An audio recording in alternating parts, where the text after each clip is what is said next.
Ici en Côte d'Ivoire, l'année 2023 déclarée année de la jeunesse par le chef de l'État, Alassane Ouattara, et le ministère de la Promotion de la Jeunesse, de l'Insertion professionnelle, du service civique ne ménage aucun effort pour donner à cette vision du chef de l'État tout son sens. À Dabou, la phase 2 du projet C2D Emploi vient d'être lancée en présence du ministre Mamadou Touré. Plus de 30 000 jeunes sont concernés par cette deuxième phase sur l'ensemble du territoire. Un programme mené avec le soutien de l'AFD, l'Agence française de développement.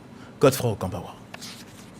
Dans la région des Grands Ponts, ce sont 820 jeunes de 18 à 40 ans qui bénéficient du C2D, contrat de désendettement et de développement, qui entre dans sa deuxième phase, accompagnement au développement d'activités économiques à petite échelle et la création de micro et petites entreprises. Autant d'opportunités pour faciliter l'insertion des jeunes. Je suis couturière, je vais prendre cet argent pour créer comme une école de couture, embaucher plus de personnes pour pouvoir augmenter mon chiffre d'affaires.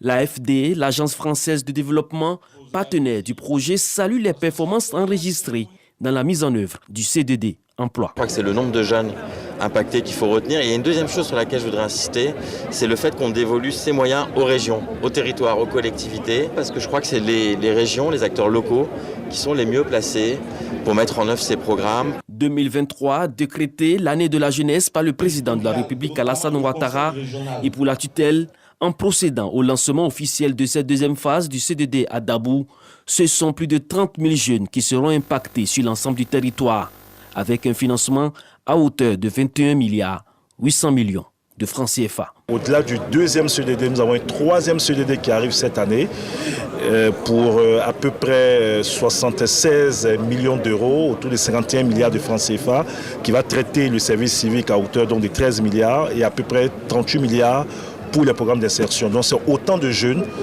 qui vont bénéficier d'un programme d'insertion professionnelle et ce dispositif permettra de renforcer la maîtrise d'ouvrage déléguée, puisque l'idée pour nous c'est de plus en plus responsabiliser les régions, les conseils régionaux dans la mise en œuvre donc, des politiques d'insertion dans notre pays. De 2013 à 2021, la première phase du projet C2D Emploi a permis l'insertion de près de 20 000 jeunes pour un taux de réalisation de 104%.